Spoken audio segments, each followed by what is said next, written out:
Salut bien-aimés et bienvenue à la messagerie biblique. Pleurer et aimer. Nous lisons l'évangile de Jean, chapitre 11, verset 33. Jésus, la voyant pleurer, frémit en son esprit et fut tout ému. La plupart des larmes que nous versons sont dues à nos souffrances ou à nos épreuves personnelles. Mais lorsque d'autres souffrent ou sont dans des situations qui font appel à la sympathie ou à la compassion, nous demeurons souvent insensibles et les yeux secs. Les Écritures nous parlent de ceux qui ont pleuré pour d'autres. La reine Esther, par exemple, alla trouver le roi et elle pleura. Elle les supplia d'empêcher les effets de la méchanceté d'Aman, qui voulait exterminer les Juifs. Car, dit-elle, comment pourrais-je voir les malheurs qui atteindraient mon peuple? Job, qui souffrit beaucoup lui-même, dit ceci à propos de son souci des autres. N'avais-je pas des larmes pour l'infortuné?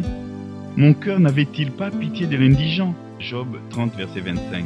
Paul était si accablé par l'état spirituel de son peuple qu'il dit « Car il en est plusieurs qui marchent encore en ennemis de la croix de Christ. Je vous en ai souvent parlé et j'en parle maintenant encore en pleurant. » Philippiens 3, 18. Et le Seigneur Jésus pleura avec Marie et les autres lors de la mort de Lazare. Jean 11, 35. Un auteur inconnu a fait remarquer ceci.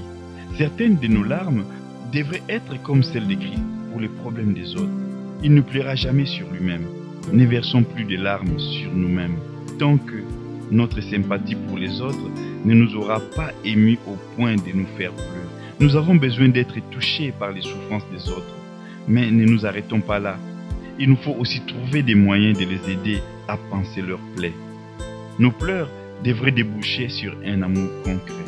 Bien-aimés, une façon de mesurer notre ressemblance à Christ, c'est par notre sensibilité aux souffrances des autres. Que le Seigneur vous bénisse et à la semaine prochaine pour un nouveau message. Merci.